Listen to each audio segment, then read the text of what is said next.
쓰면은 굉장히 좋은데, 왜냐하면 내가 배우는 것하고 내가 깨달은 거를 전달하는 것은 이거 틀린데, 논문을 써본 사람이 이야기하는 거하고 버벌이라도 논문을 안 써본 사람이 이야기하는 것은 엄청 틀립니다.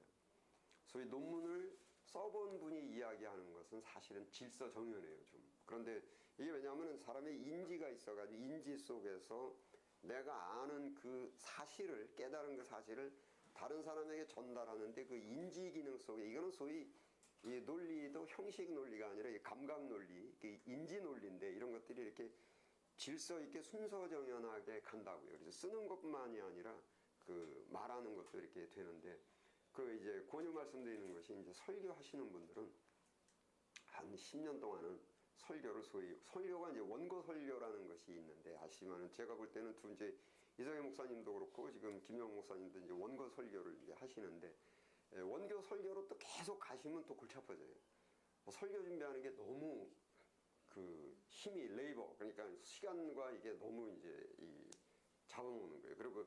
그리고 또 이제 목사가 이제 재밌는 게 있어요. 목사가 제가 선배님들한테 배운 것 중에 하나가 몇 가지가 있는데, 첫째는 항상 설교를 여분으로 하나는 준비해 갖고 다니라. 그러니까 언제 어느 때 설교 부탁을 받고 할지 모르니까, 언제 어느 때 설교 부탁을 받더라도 하나의 테마의 설교 준비는 항상 갖고 다니라, 이런 말이 있어요. 그래서 그 설교 내용이 이제 몇 개가 있는데, 설교학에서도 이제 설교를 듣는 청중들의 영적 상황이나 혹은 문제가 있는 것을 해결해 주는 설교가 있는데, 그런 설교 말고 이제 일반 설교죠. 일반적인 거. 그런 것들은 이제 하나를 항상 준비하고 다니라. 그리고 또 배운 게 이제 항상 보따리를 싸가지고 있어라. 뭐 저희는 제초하고도, 근데 이게 그것도 참 쉽게 마음대로 안 돼요. 그러니까 그 정도, 사실은 한 20년 전부터 그 선배한테 그 얘기를 들어서, 야, 살림살이 사지 말고 장만하지 말고 항상 보따리를 싸고 있어가지고, 소위 그냥 상황과 이것이 그러니까 하나님께서 어느 곳으로 보내든지 그냥 항상 갈 준비를 하고 있어라. 어느 교회 가든지 절대, 좀 속된 말로 표현하면 말뚝박지 마라. 말뚝박지 마라. 예, 해서 그냥, 그러니까는 예수님도 그랬고, 사복음서서부터 사도들 나와 있는 거 보면 전부 나그네들이에요. 한 군데다 말뚝박지 마라.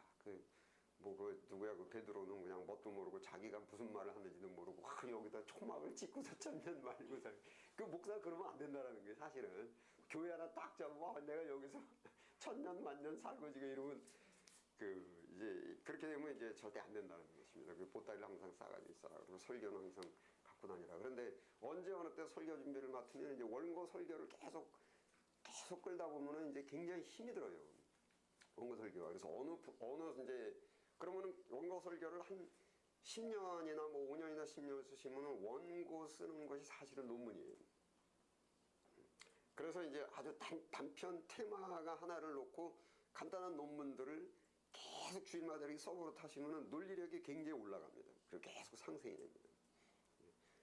제가 사실은 이제 우리 힐링교회나 이제 독서교회 가서도 그 발전됨을 이제 봅니다. 이제 본인들 잘 느끼지 못하시겠지만은, 이제 점점 논리력이 총총씩 들어가는구나. 이제 설명하시는 그 방법이나 이런 것들이, 제가 이제 그런 것들을 이제 느끼죠. 그렇게 해서 쭉 그러면 이제 언어도 이제 상당히 논리력이 올라가요. 그러니까 이제 소위 논리에서도 비약적 논리도 안 되고, 비약적은 이제 껑충 뛰어넘는 논리, 그런 것들을 비약 논리라고 하고, 그 다음에 넉마 논리라고 하고, 이런 여러 가지 이제 잘못된 논리, 이런 것들이 내가 해가면서 자체 모순에 의해서 그것이 수정이 돼요. 그러니까 때로는 이제 가장 큰 게 이제 논리학에서 아주 딜레마라는 것이 있는데, 딜레마는 이제 헬라어에서 나왔어요. 앞에 D자가 딜레마의 두오가 두 개라는 뜻이고, 뒤에 렘마라는 것이 뿔이 두 개라는 이야기예요. 그러면 뿔이 두 개라는 얘기는 무슨 얘기냐면은 답이 두 개라는 얘기예요. 원래 진리는 하나밖에 없어요. 믿음도 하나예요, 소망도 하나예요, 세리도 하나예요, 모두 하나인데 딜레마 뿔이 두 개다. 이렇게 예를 들자면 딜레마가 뭐냐면은, 아주 쉽게 말씀드리면은, 여기는 제가 이제 서양 딜레마가 있는데 그 서양 딜레마 말고 제가 동양 딜레마로 이렇게 얘기하면은 여기에는 아주 세상에서 최고로 튼튼한 방패가 있습니다. 어떤 창도 이 방패를 뚫을 수는 없습니다. 그리고서 이제 그 이튿날 또 나와가지고 뭐라 하냐면 여기는 세계에서 최고로 튼튼한 창이 하나 있습니다. 이 창은 그 어떤 방패도 이 창으로 뚫리지 않는 방패가 없습니다. 이걸 딜레마라고 얘기해요. 우리는 이제 모순이라고 이야기를 하죠. 예, 그거를 이제 서양에서는 이제 헬라 말로는 딜레마, 그 뿌리 두 개라는 얘기예요. 그러면은 이것이 스스로 내가 설교를 해 나가다가 내가 딜레마가 발견이 돼요. 그러면은 내가 갖고 있는 하나님께서 인간에게 주신 그 인지라는 것이 인간의 영혼이에요. 영혼 속에 인간의 영혼 속에 그 논리력이 있습니다. 오라 우리가 서로 변론하자. 소위 동물들은 없는 인간만 갖고 있는 그 논리력이 있거든요. 그 논리에는 딜레마가 발생하고 모순이 발생하면 이게 자체 모순이에요. 자체 딜레마 하면서 고민에 빠지게 됩니다. 그런데 그런 것들을 내가 가르치거나 논문을 안 써보면은 딜레마가 그냥 남아있는데 그냥 내가 넘어가요. 계속. 그래서 그 이제 제가 여러분들께 이제 강의를 하고 나서도 질문하십시오. 그러면 질문이 거의 여러분들이 갖고 있는 딜레마예요. 내가 이렇게 알고 있었는데 제가 이렇게 말씀을 드리니까 내가 알고 있는 그 사실에 대해서 딜레마가 생겨요. 딜레마가 생기면은 그 딜레마는 해결이 돼야 돼요. 그래서 내가 질문을 했을 때 그 질문이 그 질문에 대한 답변이 나가지고 정리가 됐을 때 딜레마가 없어지고 하나의 진리 논리가 이렇게 딱 그 이해가 돼서 하나의 논리가 됐을 때 거기서 어떤 현상이 벌어지냐면 인지에 영혼에 어떤 현상이 벌어지냐면 소위 빛이 확 들어오면서 소위 보혜사 성령이 이렇게 딱 이거라구나. 그래서 그때 꿀송이보다 달아요. 그 표현을 내 그 정신 속에서 그 제가 표현을 꿀송이보다 달다는 게 일이 아니고 내 인지 정신 속에서 이렇구나. 이건 인간 본능이에요. 그러니까 예를 들면은 그 이제 이게 그런 어떤 그 꿀송이보다 다른 그런 탁 쾌감이 느껴지는 게 그 세 가지로 분류를 하는데 하나는 육체의 쾌감이 있어요. 그게 뭐냐면 제가 제일 처음으로 이렇게 안마해주고 이렇게 해주고 좋은데 이런 쾌감이 있고 그 다음에 두뇌적 쾌감이 있습니다. 두뇌적 쾌감은 예를 들면은 여러분들 그 쪼가리 퍼즐 맞출 때 탁탁탁탁 맞아 들어가면 무지하게 기분 좋죠. 그거 맞아봐야 아무런 소용도 없는 게 뭐 쉽게 얘기하면 누가 돈을 좀 화불리면 근데 혼자 하냐. 근데 그게 딱딱딱 맞아서 마지막 퍼즐이 딱 맞춰져가지고 하나가 딱 완성되면은 무지하게 기분 좋아요. 그래서 그 맛에 그거 하는 게 뭐 루비스 큐브 같은 거를 딱딱 해가지고 색깔별로 탁 맞으면은 그러니까 옆에서 모르는 분들은 아이고 그게 맞아서 뭐 돈이 나오냐 밥이 나오냐. 이 사람은 이게 두뇌에서 꿀송이보다 달아요. 이게 딱 맞아 떨어질 때. 그리고 그건 두뇌인데 그거 말고 정신적인 영혼적인 것 소위 진리는 인생입니다. 모든 세상에 돌아가는 거와 인생 그 진리가 하나로 딜레마 없이 다 뿌연 안개 속에 있고 어느 것이 길이고 어느 것이 진리고 뭐 이러고 모르고 있는데 성경을 통해서 딱딱해서 하나로 딱 맞아질 때 인생은 이렇고 나한테 고난이 이렇게 닥친 거고 현재 내가 받는 여러 가지가 이거로구나 결국 이렇게 됐을 때 엄청난 쾌감이 나온단 말이에요. 그걸 이제 성경에서 꿀송이보다 달다 이렇게 표현한 것입니다. 그래서 사실은 이제 강의하시는 분이나 목사님들은 그 교인들이나 듣는 사람들의 딜레마를 없애주고 딜레마를 없애고 쾌감을 꿀송이보다 달게 만들어야 되는데 그거는 질문입니다 사실은. 그래서 이렇게 설교 준비를 이렇게 쭉 하시다가 스스로 딜레마가 발견되고 자체 모순이 나오고 의문이 나오고 그러면 또 성경도 보고 책도 보고 또 고민도 하고 그러다가 하나의 일관성 있게 딱 그게 설교가 이제 해결이 됐을 때 설교 준비하다 말고 이제 이게 예를 들자면 루비스 큐브나 이거 저기 퍼즐 해가지고 맞히면은 보는 사람들에도 이야 맞았다 뭐 이래잖아요. 그런 식이에요. 이제 설교 준비하고 테이블에 앉아서 딜레마가 있고 이제 이렇게 하는데 그게 성경을 통해 이거구나 딱 들어맞을 때 그냥 나도 모르게 환호성이 나오고 이제 이런 것들이 이제 5년 10년 이렇게 쭉 하시다 보면은 이게 영원히 보혜 성령이 계속 이제 나를 그 인지 능력이나 이런 것들을 계속 상승시켜 주면서 점점 이제 그 성숙이에요. 소위 성령을 받았다 그러면 거듭나고 그게 성숙입니다. 그 성화 그만큼 이제 예수님을 닮아가고 이제 이렇게 되거든요. 그러면서 이제 5년 10년 후에 이제 어느 정도 이제 그 논리력이 생기고 그러면 그때는 이제 원고가 아니고 이제 딱딱딱딱 이제 길만 메모만 이렇게 몇 가지 이제 타핑만 소위 내 나의 그 인지, 소위 기억입니다. 그때부터 내가 알고 있어요. 그 알고 있는데 그거를 표현하는 기억을 하기 위해서 기억에 필요한 몇 가지만 이렇게 갖고 있죠. 그래서 성경 마태복음에 어떤 말씀이 있냐면 예수님께서 내가 가서 거기 갈 때 무슨 말을 하고자 준비하고 가지 말아요. 성령을 갖고 가면 된다. 그게 뭐냐면은 사과에 대해서 사람들한테 설명한다 할 때에 사과가 빨갑니다, 파랍니다 해가지고 원고를 써가지고 가지 말고 사과를 갖고 가면 돼요. 그리고 사람들 보는 앞에 여러분 사과가 빨갛죠. 먹어봅시다. 시큼하고 맛있고 이 사과는 더 맛있네. 뭐 이게 성령을 갖고 가면 안고 가고 진리를 안고 가고 예수님을 안고 가면은 내 안에 있는 그 예수님을 설명하는 게 이게 이제 설교거든요. 그렇게 했을 때 내가 설명하고자 하는 그것이 몇 가지 이제 타픽이 내가 잊어버리지 않게 그 노트만 이렇게 딱딱딱 몇 개를 집어가지고 그다음에 뭐 성경 몇 장 몇 절 같은 거 그리고 이제 설교에서 나오는 설교학에서 그 가장 첫째도 둘째도 셋째도 지금 거기 와 계신 분들이 뭐 5명이 됐건 10분이 됐건 이분들 주일날은 정말 황금 같은 시간입니다. 뭐 지금 뭐 대한민국 사회 같은 데서도 일요일 하루 하면은 각자에게 얼마나 귀중한 시간입니까? 더군다나 가족들하고 같이 있을 수 있는 정말 일주일에 한 번 낼 수 있는 그 시간을 교회에 와가지고 지금 담임 목사 그 설교자를 앞에 지금 1시간을 이렇게 있는 겁니다. 그러면 10명이 오셨다 그러면은 설교자가 지금 100시간을 위임받은 겁니다. 이게 시간이라는 건 생명이에요.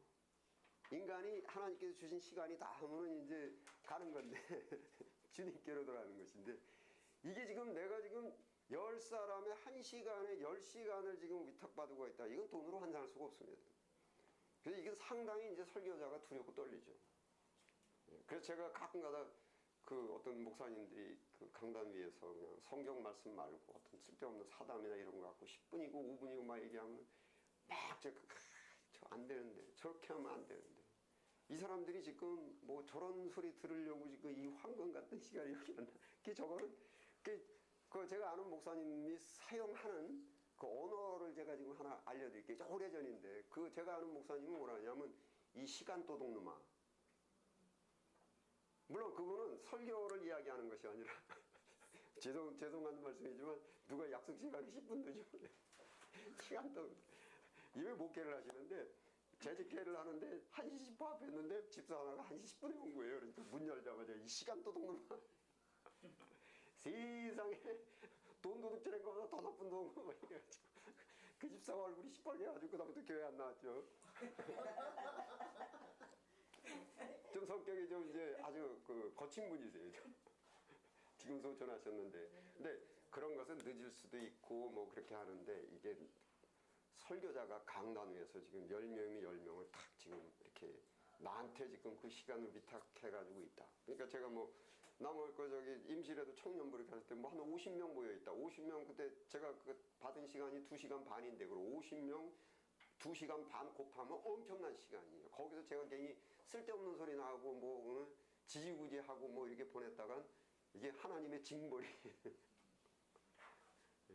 그러니까는 이제 오늘도 설교학 시간이 돼버렸는데 2시간을 맡았다 그래서 몇 명이 온다 그러면 진짜 이것은 두렵고 떨리는 마음으로 내가 그 시간을 임해야 되거든요. 그래서 그 쓸데없는 시간을 최소화로 줄이고 정말 그것이 하나님 보시기에 값지고 귀하게 그 시간이 써져 있는 거죠.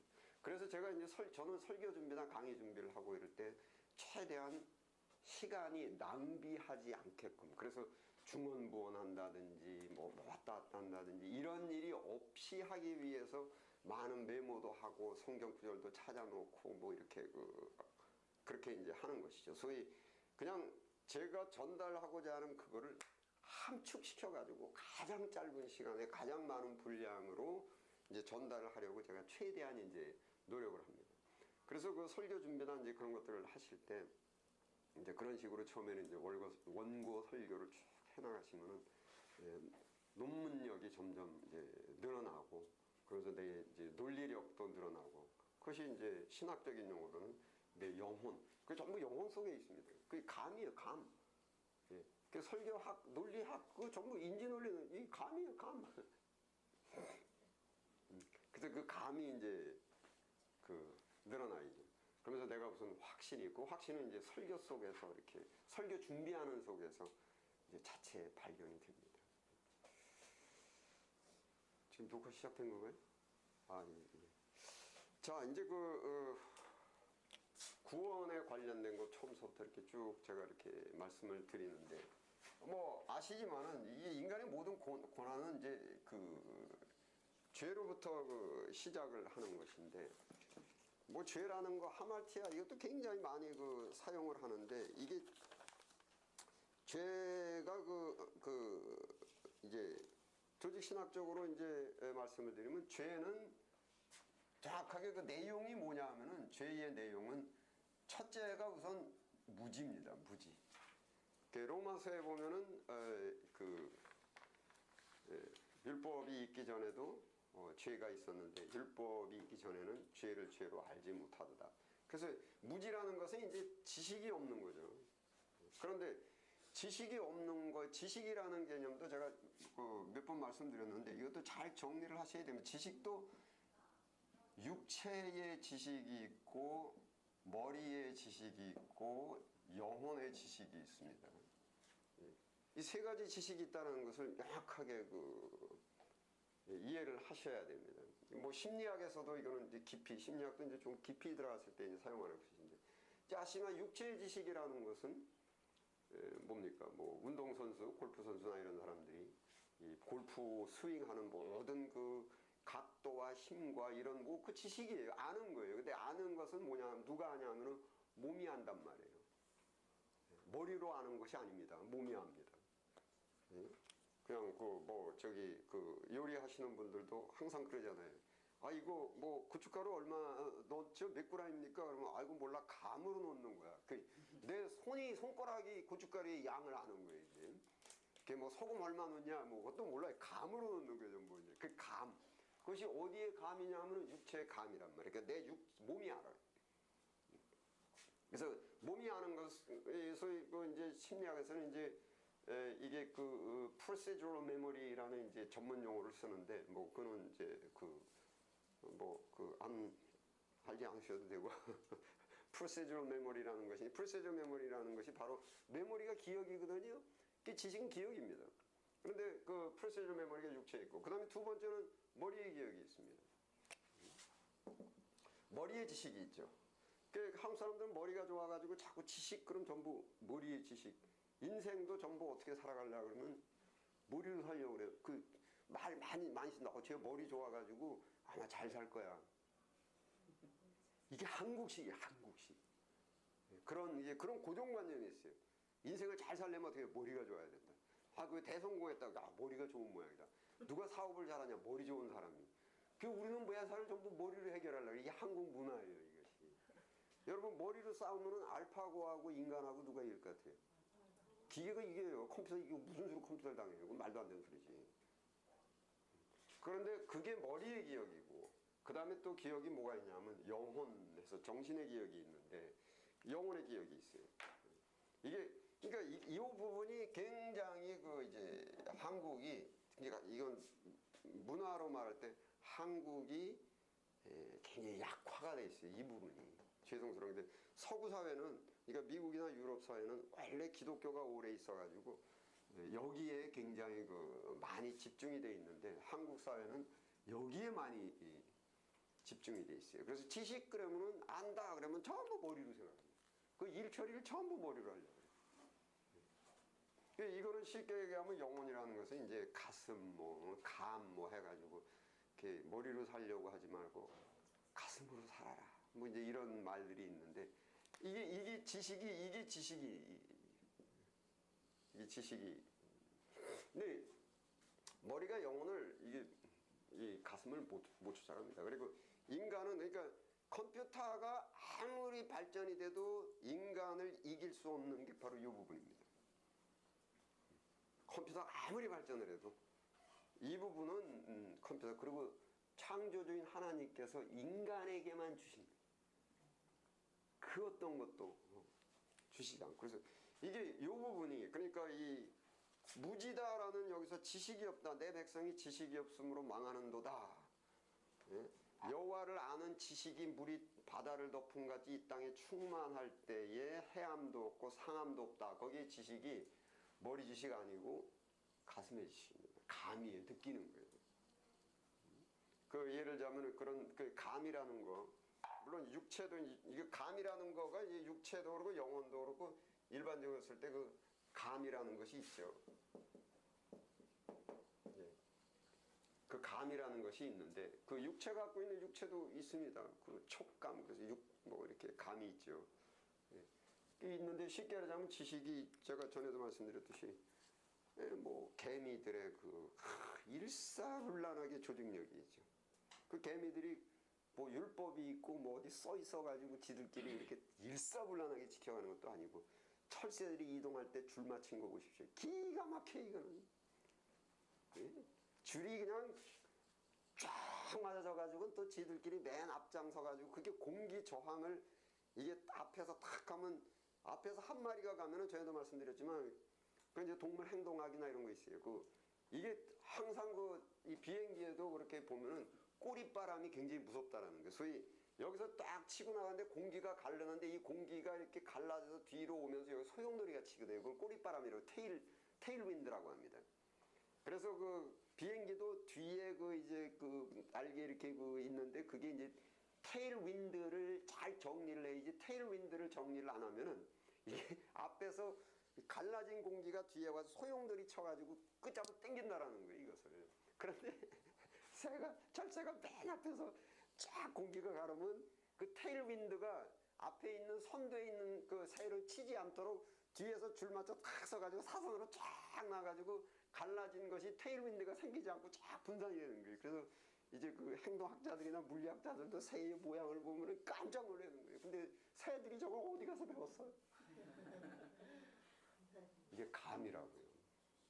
이게 그러니까는 그거를 하나님께서 동물을 새를 창조하시고 개미를 창조하시고 그 다음에 뭐 코끼리고 기린이고 전부 떼를 지어서 다니는데 기가 막힌 거기에 자기네 룰이 있습니다. 질서라고 합니다. 질서가 있는데 왜냐하면 그 질서가 지켜지지 않으면 그 동물들은 생육하고 번성이 안 돼요. 그 새도 그렇고 개미도 그렇고 코끼리도 그렇고 기린도 그렇고 뭐 얼룩말들도 그렇고 뭐 여러분 저 바닷속에 그 물고기들도 짤데 혼자 안 다녀요. 떼를 지어 다니는데 거기에 힘이 있고 그래서 이게 집합주의에 하나로 힘이 있는데 그러면 여러 마리가 같이 함께 있으려면은 반드시 없어서는 안 되는 게 질서예요. 질서가 무너지면 안 돼. 근데 그 질서가 이게 뭐 학교 가서 배운 것들도 아닌데 전부 이제 감을 갖고 있었죠. 원래 인간도 하나님께서 창조하실 때 그 감을 갖고 창조하시기 위해서 가인이 아벨을 죽이고 이게 아니라 인간들끼리 모두 질서정연하게 그러니까 새가 질서를 지키고 개미가 질서를 지키고 동물들이 질서를 지키고 물고기들이 질서를 지키고 그 질서 안에서 모두 다 하나 때에 그 한 몸을 이루고 이렇게 됐을 때에 가난도 사망도 모두 못 쳐들어오게 돼 있다고 그랬거든요. 그런데 그 질서가 무너졌단 말이에요. 그 질서가 이제 무너지게 되고 그게 이제 죄인데 그 중에 하나가 이제 무지예요. 그래서 감을 잊어버렸어요. 그래서 이제 에베소서에 뭐라고 되어 있냐면은 아시죠? 저희가 감각 없는 자처럼 되어서 그 감각이 육체 피부 감각 아닙니다. 이 가슴의 감각. 그러니까 우리도 그런 게 있지 않습니까? 분명히 이론적으로 율법적으로 이론적으로 경우껏 딱딱딱딱 하면은 이렇게 나오는데 왠지 내가 마음이 그 감이에요. 어? 이 말하자면 저 사람 내가 안 도와줘도 돼. 내가 도와줄 이유도 없어. 아무것도 없고 다 있는데 왠지 내가 도와줘야 될 것 같은 마음이 그 감각이란 말이에요. 그거를 타락해서 우선 상실했어요.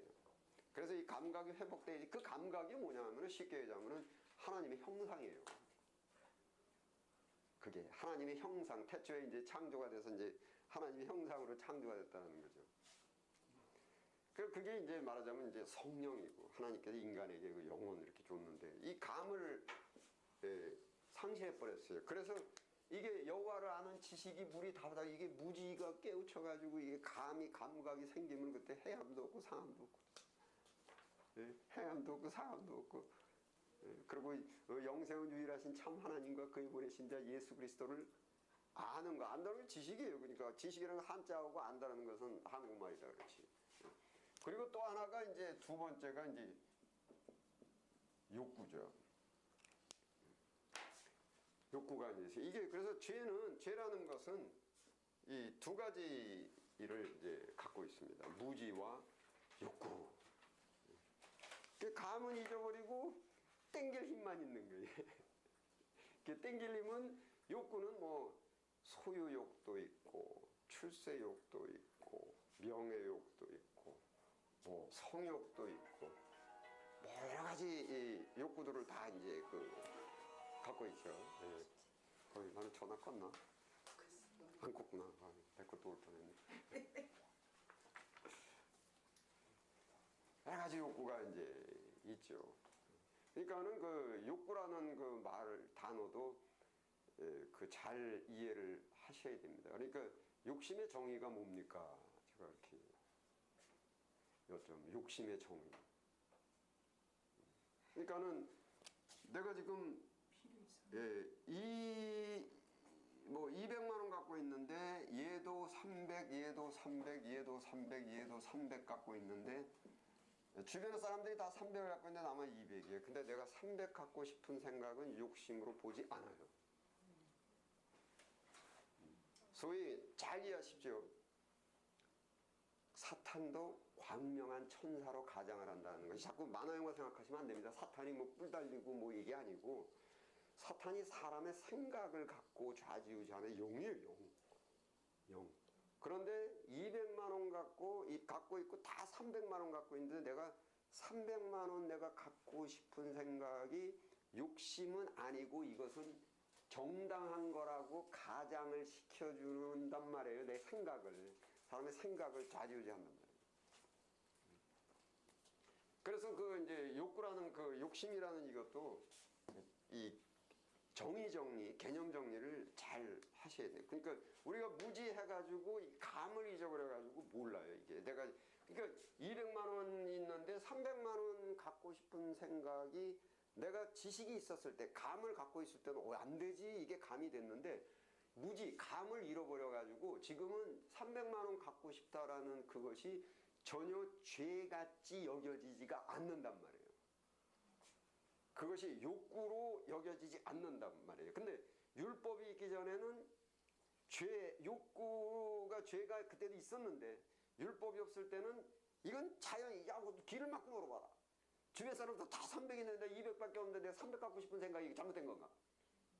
그런데 율법이 뭐냐면 있는 말을 족한 줄 알라. 그 율법으로는 죄를 깨달음이라.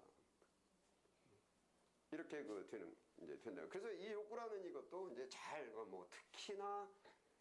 특히나 자식에게 갖고 있는 그것은 아무리 분석을 하고 역사를 보더라도 그것이 죄라고 생각되지가 않는단 말이에요. 난 자식의 행복을 위해서 그러니까 이거 똑같이 합시다. 내 자식이 30등 했어요. 근데 다른 애 옆에 보니까 3등 하고 4등 하고 2등 하고 그랬어요. 그런데 우리 애도 좀 최소한 10등 안에 들었으면 하는 것이 과연 욕구인가? 부모 마음 요걸로 싹버리면은 아주 그러니까 광명한 천사로 가장을 한단 말이에요. 그래서 인간이 갖고 있는 그런 것들로 다 이렇게 원래 있는 바를 족한 줄 알라면 자식도 마찬가지예요. 그러니까 있는 바를 족한 줄 알고 자꾸 돈에다만 국한시키면 안 된단 말이에요. 전부 다. 제가 본 게 학교에서도 교수들이고 직원들한테고 지금 학생 수가 요만큼이면 있는 바를 족한 줄 알아. 교인 수가 요만큼이면 있는 바를 족한 줄 알아. 그러니까 자꾸 거기서 학생들을 늘리려고 하는 게 나오는데 왜 늘리려고 하지? 그러면 거기서 이제 소위 사탄이 천사로 가장을 해서 이거 복음 전파하고 사람들 많이 데려다가 복음을 가르치고 너 정직하게 얘기해봐. 정말 영혼들이 불쌍해서 그런 건가? 영혼권을 위해서 그런가? 네 욕심 때문에 그런가? 조금 더 들어가서 좀 정직해 해봐요. 영생을 주시기로 작정된 자는 내가 나서지 않고 내가 복음 전파 안 해도 하나님이 다 하게 돼 있어. 뭐 나 아니면 안 되고 말도 안 되는 소리 하지 마자. 이렇게 얘기하죠. 그래서 그건 거룩한 욕심. 사울이 그것 때문에 망했다. 욕심이다. 교회고 학생이 뭐고 있는 바를 족한 줄 알아. 왜냐하면은 하나님이 다 알아서 해주신다고요. 그러니까 내가 있어야 될 것을 내가 나를 아는 것보다 하나님이 나를 이미 더 아시기 때문에 있는 바를 족한 줄 알라. 그래서 이제 욕구라는 이것도 상당히 많이 오해가 돼 있고 이게 그 성경을 이해하고 이렇게 할 때에 해석하고 이해하고 하실 때 그 어떤 모성에도 들어오면 안 되고 부성에도 들어오면 안 되고 세속적인 그런 마음 이렇게 들어오면 안 되고 일단은 뭐냐면 나는 죄인이다. 나는 욕구 덩어리다. 깔아놓고 그 다음에 정직하게 들어가야 된다고요. 자꾸 이것저것으로 해가지고 이렇게 커버시키고 그러니까 남들을 뭐 보고서 이 세상에 자기 자식 잘 되기 바라지 않는 부모 어디 있냐 그러니까 이것은 정당한 거고 그 예수님께서 뭐라 하냐면 내 부모나 자식이나 형제나 내 이름으로 버린 자마다 이렇게 있는 말을 족한 줄 알라. 여하튼 이것 때문에 이 죄 때문에 인류에게 이제 엄청난 고난이 닥친 거거든요. 그래서 기독교는 첫째도 둘째도 셋째도 이 죄 때문입니다. 예수님께서 이 땅에 오신 목적도 죄 때문입니다. 그래서 그거는 뭐 철두철미하게 그걸 이제 해석하셔야 됩니다. 그래서 근데 거기에서 이제 아주 이건 간단한 얘기인데 하나님의 은혜가 죄를 놔둔 상태에서 복을 주는 건 절대 아니에요.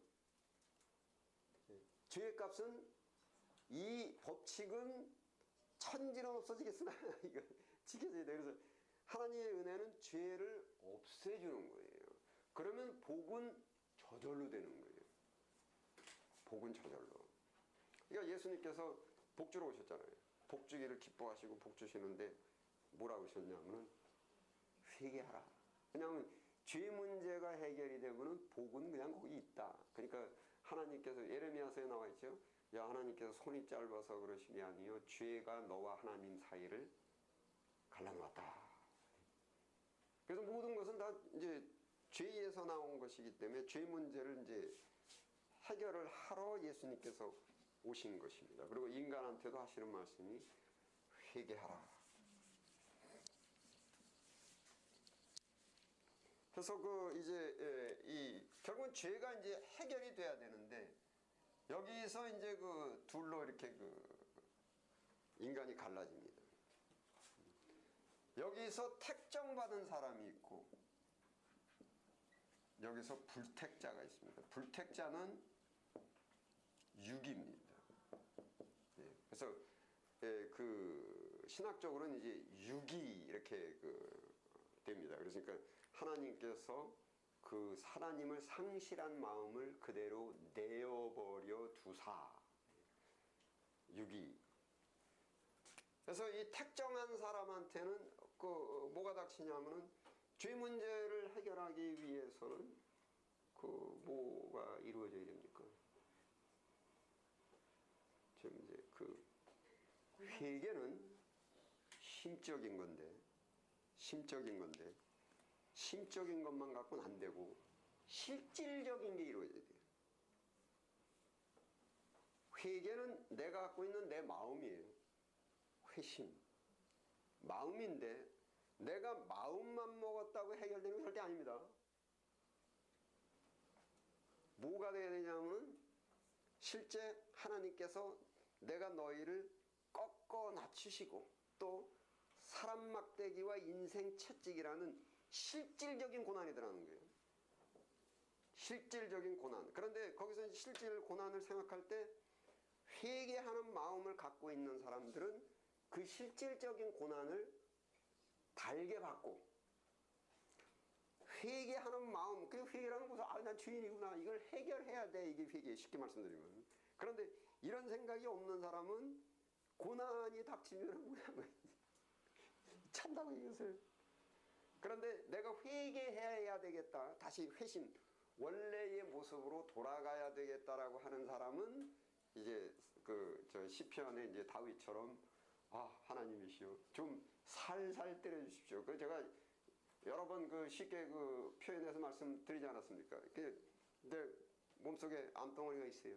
암이 딱 있는데 이게 지식이 들어오고 회개하는 사람은 아이고 맨날 스트레스 받고 먹지 말라는 거 막 먹고 뭐 이랬더니 결국은 안 걸렸구나. 내가 잘못했다. 이게 지식이 있어가지고 의사한테 그러면 뭡니까? 그러면은 회개한 거예요. 이제 내가 잘못했구나 뭐 그러면 그걸로 암이 고쳐진 게 아니니까. 그대로 뭐냐면은 예수님이 의원, 병자라와 의원이 필요할 때 의원한테 가가지고 나 좀 치료해 주십시오가 이게 회개하는 마음이에요. 말로가 아니라. 그러면은 그 치료가 보람이 예수님한테 예수님 근데 아프지 않게 좀 살살 해 주십시오. 아프지 않게 좀 살살 해 주십시오. 그게 회개란 말이에요. 그게. 이제 시편 6편 한번 보십시오. 이 다윗의 참회 시 중에 이제 첫 번인데,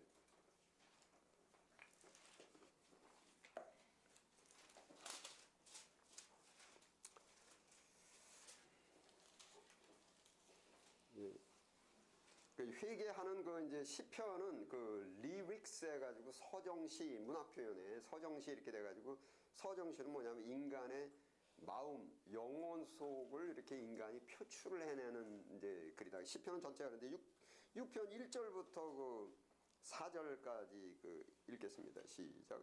여호와여 주의 분으로 나를 견책하지 마옵시며 주의 진노로 나를 징계하지 마옵소서. 여호와여 내가 수척하였사오니 긍휼히 여기소서. 여호와여 나의 뼈가 떨리오니 나를 고치소서. 나의 영혼도 심히 떨리나이다. 여호와여 어느 때까지니까. 여호와여 돌아와 나의 영혼을 건지시며 주의 인자하심을 인하여 나를 구원하소서.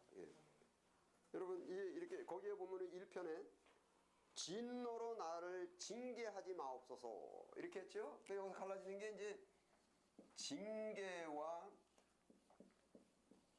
저주가 갈라지는데, 징계와 저주가 갈라. 징계하고 저주는 틀려요. 물론 이제 여기 지금 제가 도표가 이게 택정이라고 쓰면 안 돼. 이제 이쪽으로 택정을 쓰면 안 되고, 이제 택정이 어디로 가야 되냐면 이제 일이 가야죠. 일이 가서 이게 택정이고 유기고. 여러분 유기와 택정이 단발이 일어나는 거 아니에요. 유기는 내가 택정으로 생각한 사람이 나중에 가서 유기가 되는 거예요. 그러니까 그래서 두려워. 나는 과연 택정 받은 사람인가? 몰라요. 그러니까 처음에 사울이 왕 됐을 때 택정 받았는 줄 알았어요? 아니면 근데 나중에 알고 보니까 아니에요. 그래서 맨 끝에 어디 가서 택정이 완성되는 줄 아십시오? 이스라엘 민족이 바다에 모래알같이 많을지라도 남은 자만 택정이에요. 남은 자만 택정이에요. 그래서 가면서 유기가 계속 일어납니다. 유기와 택정이 계속 갈라집니다. 우선은 이제 그러니까 여기서 저주와 징계라는 것이 이제 있죠. 그러면은 여기서는 뭐가 닥치냐면은 여기서는 고난이 닥친단 말이에요. 근데 불택자, 그러니까 고난은 고난은 정신적인 것이 아니라 실질 물리적으로 육체에, 정신보다는 오히려 이제 정신이 아니라 육체에 들어갑니다. 왜냐하면 여기에 욕구라는 것이 지금 정신적 욕구입니까? 육체의 욕구입니까? 육체의 욕구예요. 여기 욕구는 어디에 속해 있냐면은 육체에 속해 있습니다. 소위 육체의 소욕, 그래서 여기에 속해 있습니다. 다윗이 여기서 뭐라 하냐면은 좀 진노로 나를 징계하니까 살살 때려 주십시오. 여러분 열왕기 상 기억하시죠? 다윗 범죄했을 때 하나님이 가끔 오셔가지고 야, 너 셋 중에 하나 골라. 회개했어요. 회개했는데 그냥 끝나는 거 아니에요. 말씀드렸지만 회개하는 것은 내 마음이에요. 그랬는데 그것으로 끝나는 거 아니에요. 그 다음에 하나님께서 셋 중에 하나 골라. 여기서 잘 이해하셔야 돼. 뭐 회개하면은 뭐 그다음에 육체의 고난 안 닥치고 이거 잘못된 거 전부 다. 좀 멍터리에 전부 다. 있을 수 없어요. 회개니까는 아이 그 저기 내가 암 걸렸어요. 그 의사가 다 진찰해보고 이게 암이 있습니다. 내가 먹을 거 안 먹고 저 먹지 말아야 되는 거 스트레스 많고 나 충분히 회개했다. 그러니까 그냥 가면 안 된다라니까요. 거기서 잘못했구나. 그러면 그 다음에 치료를 받아야 돼. 그래서 다윗이 회개했는데 회개하고 그냥 옷을 찢고 그냥 대성통곡을 하고 눈물로 회개를 했는데 회개를 했으니까 그 다음에 하나님께서 뭐라 그럽니까? 너 셋 중에 하나 골라. 셋 중에 하나 골라. 이거란 말입니다. 그 셋 중에 하나 고르는데 다윗이 뭐라고 하냐면 지금 하나님이시여 좀 너무 아프게 하지 마시. 안 아프게 살살 고쳐주십시오 하면서 하는 얘기가 뭐냐면 나의 영혼을 건지소서. 죄가 뭐냐면은 영혼이란 말이에요. 그러니까 구원이라는 것은 믿음의 결국은 곧 영혼의 구원을 받음이라. 그러면 여기서 회개하는 마음이 없는 사람, 여기서 고난이 닥치는데 여기서 유기가 된 자는 그걸 인정을 안 해버린단 말이에요. 싸우죠. 그러니까 예를 들자면은 이스라엘 민족이 민수기에 보면 이렇게 가다가 하나님을 원망했죠. 그 원망이라는 것은 뭐냐면 이제 욕구 충족이 안 돼요. 그러니까 불만과 이제 만족이 있는데 불만은 항상 어디서 생기냐면은 욕구가 안 채워졌을 때 불만이 생기는 것입니다. 그걸 원망하죠. 하나님을 원망하며 그러니까 하나님께서 뭐 보내십니까? 불뱀 보내잖아요. 불뱀. 그 불뱀 와가지고 막 물잖아요. 이제 막 무니까 그때 이스라엘 민족들이 회개했잖아요. 그 회개하면은 뭐냐면은 아프게 하시다가 싸매시고 고쳐주시는데, 근데 문제는 여기서 저주받고 그 유기당한 사람들은 뭐냐면 막대기를 들어가지고 불뱀들을 떼어잡는 거예요. 지금도 이 약한 놈들이 나를 괴롭혀가지고 그냥 약한 놈들 전부 내가 없어버리겠다. 그 원래는 뭐냐면은 하나님께서 그 택한 사람은 이 약한 자가 만지도 못하게 하는데 지금 만지고 있다라는 것은 지금 하나님께서 만지게 하시고 계시단 말이에요. 근데 나를 그러니까 이게 하나님의 여호와의 이름을 망령 때 일컫지 말아야 돼요. 망령 때 일컫지 않는 것이 뭐냐면 전능이에요. 전능. 하나님의 통치는 사람의 마음뿐만이 아니라 악한 자도 악함에 쓰시고 마음뿐만이 아니라 하다못해 참새 한 마리, 풀 한 포기, 그 세균 한 마리까지 100% 통치하신단 말이에요. 이게 여호와 하나님이고 이런 생각이 하나님을 왜 영광을 돌리는 생각이에요. 그런데 거기서 조금이나마 죄는 하나님께서 통치 못하시지 이러면 여기서부터 여호와 이름을 망령되이 일컫는 겁니다. 저건 악인, 하나님도 모르고 아무도 모르고 이러기 때문에 죄가 지금 나를 괴롭히니까, 근데 하나님도 죄를 어쩌지 못하니까 내가 하나님을 위해 가지고 죄를 혼내줘야지. 이게 하나님의 여호와의 이름을 망령되이 일컫는 겁니다. 그래서 지금 악한 자가 나를 지금 때리고, 소위 본디오 빌라다가 이제 나를 이렇게 못 살리고 때리고 십자가에 못 박고 나를 죽이는 것도 아버지 하나님의 통치다. 그래서 그 본디오 빌라도, 그러니까 본디오 빌라도한테 뭐 굽신거리진 않지만, 야, 내가 나를 죽이는 권세를 아버지가 허락하지 않으면 너 절대 나를 손을 못 대는데 지금 내가 나를 손대는 것은 아버지께서 내게 주신 자니라는 거예요. 아버지께서 내게 주신 자니라는 거예요. 이게 이제 여호와의 이름을 영광을 드러내고 드높이는 것입니다. 그러니까 그렇게 거기서 이제 이 불뱀들을 때려잡는 게 아니라 원래 이제 하나님께서 이제 원하시는 그 회개가 이루어지고 뭐 이러면 그 다음에 아프게 하시다 싸매시고, 여기서 유기는 뭐냐면은 불뱀하고 싸우는 거예요. 그게 저주입니다. 그러면 고난이 징계가 되는 방법이 있고 고난이 저주가 되는 방법이 있어요. 소위 고난이, 그러니까 믿음, 다윗같이 하나님의 여호와의 이름을 이 영광을 돌리고 내 자신이 회개를 하는 사람에게는 모든 고난이 징계가 되죠. 아버지가 자기 자식을 사랑하는 자를 다 징계하였거늘 어찌 천부께서 징계하시지 않겠느냐. 이래서 징계가 되는데, 아버지고 뭐 나쁜 놈들 전부 뭐 하나님도 저 못하고 그러니까 불뱀하고 짝대하고 싸우고 고난을 뭐 이렇게 저기 하고 그러면은 이거는 이제 저주가 돼버린단 말이에요. 그래서 징계와 저주가 거기 차이 있습니다. 그 신명기서 28장에도 이 말씀과 율례를 지켜 행하지 않으면은 나가도 저주를 받고 들어와도 저주를 받고 저주는 사망 끝이란 말이에요. 사망이란 말이에요. 그래서 모든 받는 그 택자, 소위 회개가 있고 소위 의인은 고난이 많아. 그 고난이 원래 의인, 택자, 믿음이 있는 사람, 의인은 믿음입니다. 소위 다윗은 하나님을 믿는 믿음이 있어요. 그렇기 때문에 다윗이 당한 모든 고난들은 모두 징계가 됐죠. 사람 막대기와 인생 채찍에 징계를 당하고, 그래서 징계와 저주의 차이는 믿음입니다. 근데 믿음의 정도가 하나님이 우선 그분의 능력과 통치 범위와 이런 것들을 내가 믿고 수용하면은 내가 지금 당하는 고난이 징계가 되는 것이고, 여호와의 그 하나님의 그 능력을 축소시키고 통치 범위를 축소시킨다든지, 혹은 아예 하나님이라는 존재를 믿지 않고 인간들끼리 치고받고 싸우는 걸로 했을 때 저주가 될 겁니다. 그러면은 그렇게 그런 쪽으로 가는 사람도 하나님께서 내어 버려 두사. 쉽게 말씀드립니다. 그 저 로마 병사들이 예수님을 잡으러 왔죠. 근데 베드로는 뭡니까? 칼을 뽑아가지고 말고의 귀를 쫙 뺐단 말이에요. 지금 이게 베드로의 영성. 베드로의 영성. 이거 뭡니까? 첫째, 지금 하나님 믿어야 안 믿어요, 베드로? 믿잖아요. 믿는데 어느 정도 믿는 거예요? 하나님은 지금 이 로마 병정을 지금 통치를 못하고 계신 거예요. 그래서 지금 내가 지금 지켜줘야 돼요. 내가 주님을 지켜줘야 돼요. 이게 성령 받기 전 베드로의 그대로 영성이라고 할 수도 없고, 전부 믿음이 어디 들어가 있냐 하면은 머리에 들어가 있어요. 가슴은 없어요. 그냥 내 머리에 다 들어가 있어가지고 그냥 내가 그냥 내 능력으로 뭐 주를 지켜드리겠다. 주님이 널 지키지 네가 주를 지키냐. 제가 그 재밌는 얘기로 저 목회할 때에 가끔 가다가 가끔 그 전에 보면 교인들이 뭐 그 집사님들이 뭐 참 우리가 교회를 지키고 막 이래서 제가 아이고 이던 교회는 예수님의 몸인데 예수님이 집사님 지키지 집사님이 예수님 지켜.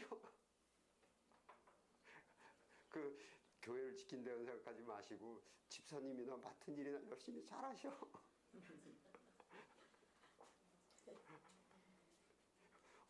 그게 이제 그러니까 베드로가 이제 말고의 귀를 뺀 것은 거기에. 근데 예수님은 뭐냐면 거기서 얼른 말고의 귀를 이게 감각적이에요. 예수님의 영성이 얼른 베드로의 귀를 치료를 해주셨단 말이에요.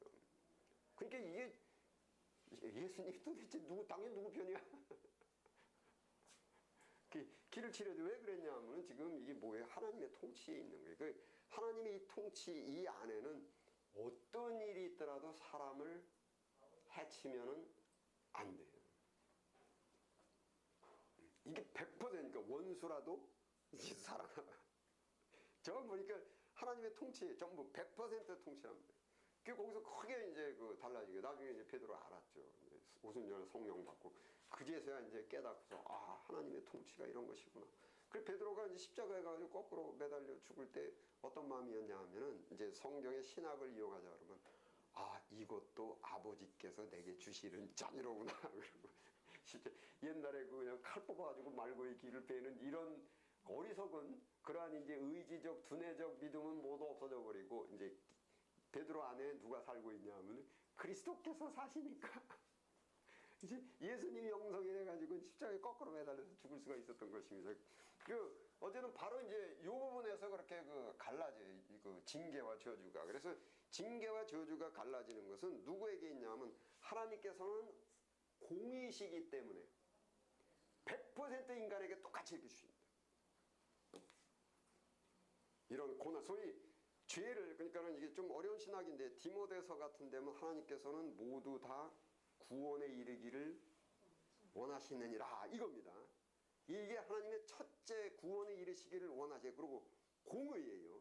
공의이기 때문에 죄값은 사망이라 죽을 수밖에 없는데 이러한 사람들을 구원에 이르게 하는 그 방편에 고난을 주시는 것은 다 똑같이 고난을 주신단 말이에요. 주시는데 그런데 거기서 택한 자에게는 믿음을 주시고 불택자는 믿음을 안 주신단 말이에요.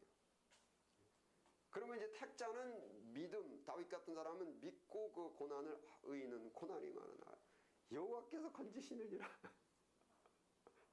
그리고선 다윗의 이 심정 구약에서 살살 때려주십시오.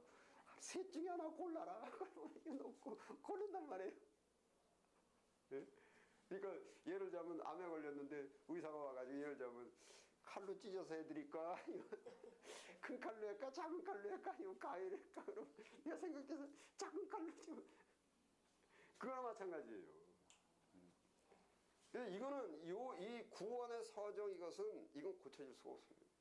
그러니까 그 로마서에도 뭐라고 나와 있냐면은 로마서 8장에 이제는 그의 아들의 영이 우리 영과 더불어 이제 하나님을 아버지라고 부르느니라. 이때 이제 믿음이 생겼어요. 이제 성령이 왔어요. 그러면 두 번째 딱 나오는 게 뭐냐면 고로 이제는 그 고난에 우리가 참여를 해야 되고 장차 다가올 영광에 비하면은 지금 받는 고난은 이것은 아무것도 아니다. 그러니까 이게 성령 받고 이제 깨달아서 내가 암덩어리가 깨닫고 이제 성령에 의해서 믿음이 생기니까 지금 내가 당하는 고난은 이것은 장차 다가올 영광에 비하면 이거 아무것도 아니로구나. 그래서 그때 당하는 것이 징계가 되죠. 반복해서 말씀드리지만 징계와 저주는 그 사람의 믿음에 달려있는 것인데 그 믿음도 두 가지 믿음이 있는데 유일하신 참 하나님 가짜 하나님 말고 내가 만든 하나님 말고 내 생각 속에 있는 하나님 말고 참 하나님은 전능하시다. 악인도 악함을 다스리시고 100%다. 이게 이제 확실한 그 참 하나님을 아는 지식. 이게 들어왔을 때 이제 그 고난이 이제 기쁘게 받아들이는 거죠. 그 뭐 시편도 그렇고 뭐 다 그러니까 또 그것을 이제 하나 좀 건너뛰어서 말씀드리면 암 수술 받는 사람이 다 괴로운데 그것을 견딜 수 있는 힘은 소망입니다. 내가 지금 이러한 괴로운 치료를 받으면은 나는 건강해진다.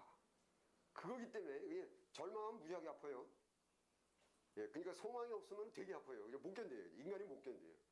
그런데 나도 건강했다 그러면 뭐 여러 가지 생각할 거 아닙니까? 나 암 치료 받으면 나 등산 가야지. 나 그전에 등산 가는 사람 그렇게 부러웠고 뭐 음식도 그렇게 먹고 소화시키는 사람들은 부러웠고 막 이랬는데 의사가 얘기하는데 이게 치료받으면 나도 다 그렇게 할 수 있다는 머리에 그런 것들을 그리면서 이게 하나님 나라의 소망을 그리면서 지금 당하는 이 고난은 이것은 아무것도 아니다. 근데 그 소망이 안 보이면은 그 고난을 못 이긴단 말이에요. 그래서 그게 이제 소위 그 고난 중에도 소망으로 그래서 누가복음에도 너희가 소망으로 구원을 얻었으네.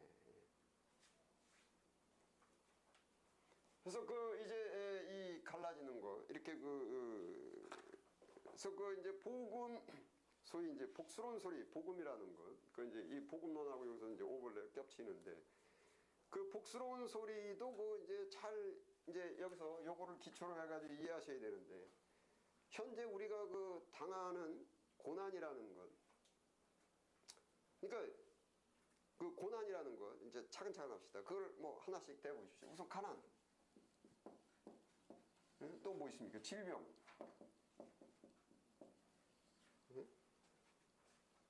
또 뭐 있습니까? 뭐 악인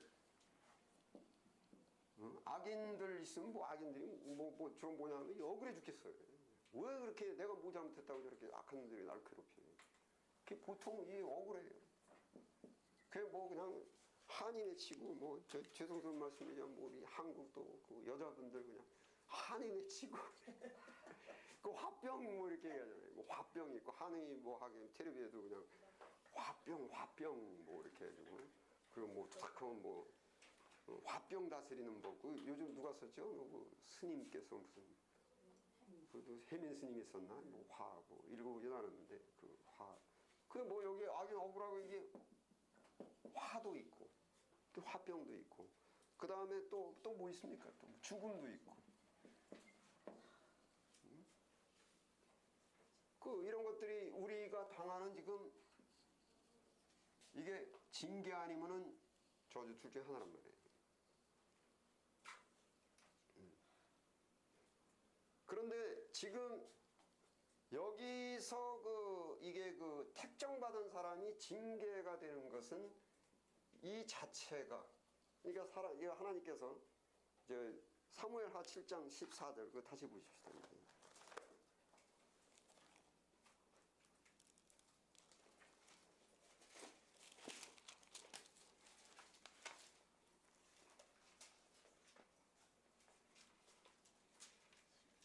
예, 사무엘하 7장 413페이지 7장 14절.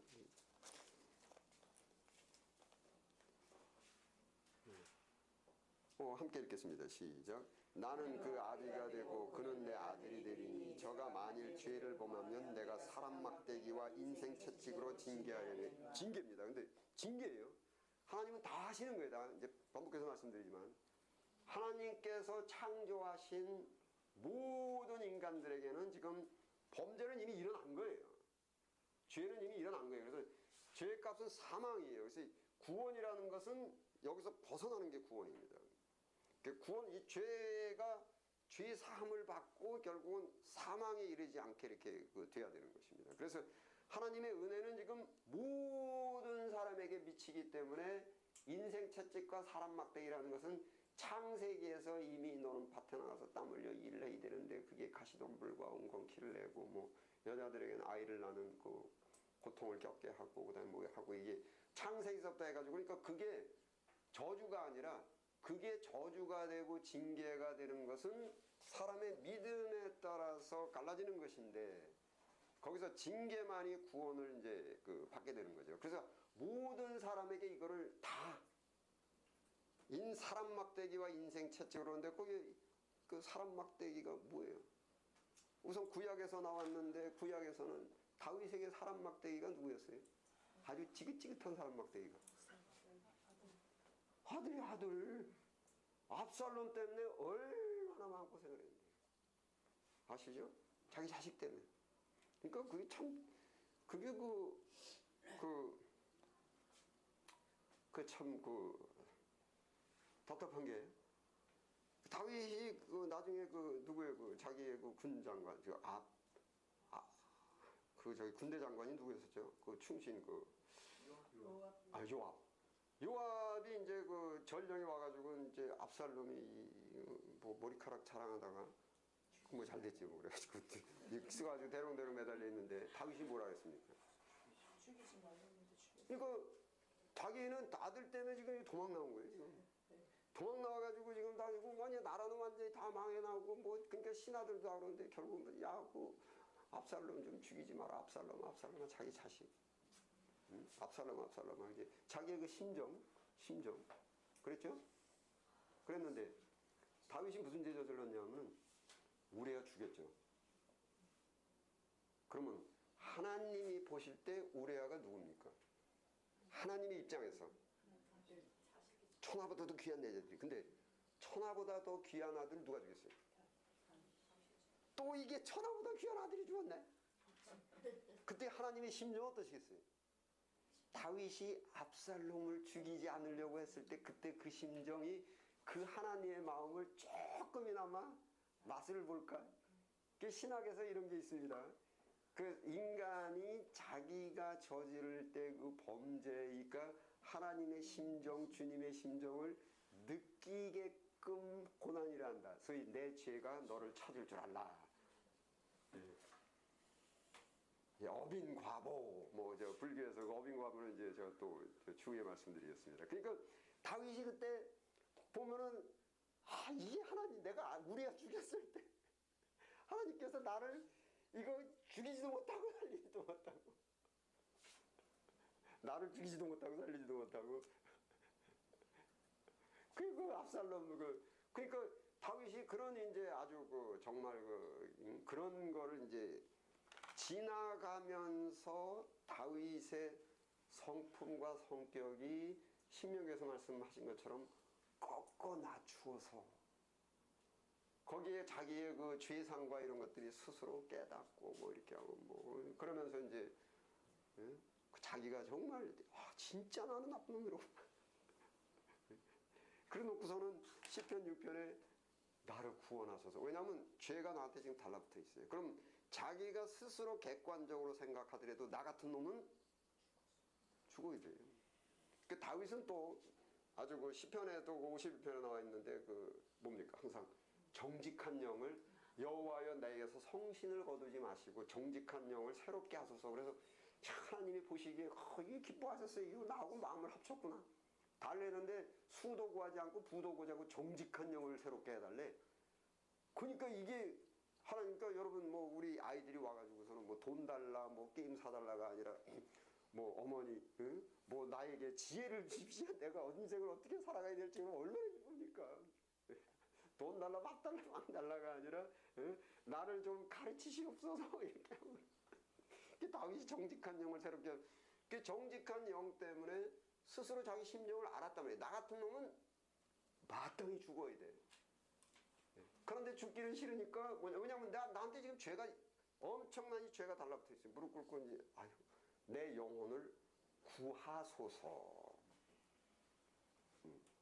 그러니까 이제 그 지난 시간에 말씀드렸듯이 영이 올라가려면 뭐가 죽어야 된다고요? 육이 죽어야죠. 그거를 다윗은 아는 거예요. 그래서 내 육을 좀 쳐주십시오. 나는 뭐죠? 그래서 기독교는 내 스스로 나를 십자가에 못 박지 못해요. 그게 불교예요. 불교는 내가 나를 십자가에 못 박아야 돼요. 그런데 이제 불교도 무아지경, 내가 없어져야 돼요. 불교는 내가 나를 없애는 걸 내 스스로 하는 게 불교예요. 그리고 유교도 내가 수신하는 거예요. 수신제가 치국이 내가 나를 해결하는 거예요. 내 문제를 내가 해결하는 거죠. 근데 기독교는 아니에요. 기독교는 그래서 솔라그라티아, 소위 오직 은혜라는 것이 뭐냐면은 그 베드로 그 제자들이 예수님한테 예수님 뭐라면 너 부자가 천국에 가는 것은 낙타가 바늘구멍으로 들어가는 거 더 어려워. 그러니까 베드로가 아니 어떻게 해서 낙타가 바늘구멍으로 들어갈 정도로 어떻게 다이어트를 합니까? 그러니까 예수님께서 뭐라고 하십니까? 사람으로서는 할 수 없을 때 하나님께서는 하신다. 하나님께서 너의 죄 문제를 너의 육체에 달라붙은 죄 문제를 해결해 주는데 해결의 방편이 사람 막대기와 인생 채찍. 다윗은 그거를 믿었단 말이에요. 믿었기 때문에 나 같은 놈은 죽어야 되는데 내가 영혼을 건지소서 하니까 내가 육이 죽어야 되는데 육이 내가 뭐 산속에 달아서 돛 닦는 게 아니라 사람 막대기와 인생 채찍으로 나를 좀 때려 주시옵소서. 육으로는 고난을 받으나 영으로는 살게. 그 영혼을 건지소서. 이게 다윗의 믿음이에요. 거기서 이제 뭐 이것저것 이렇게 닥치는데 다 의인은 고난이 많아. 받는 거예요. 그냥 의인은 고난이 많아. 장차 다가올 그 영광에 비하면은 지금 당하는 고난은 아무것도 아니다. 그게 구약의 다윗입니다. 예, 잠깐 쉬었다 하겠습니다.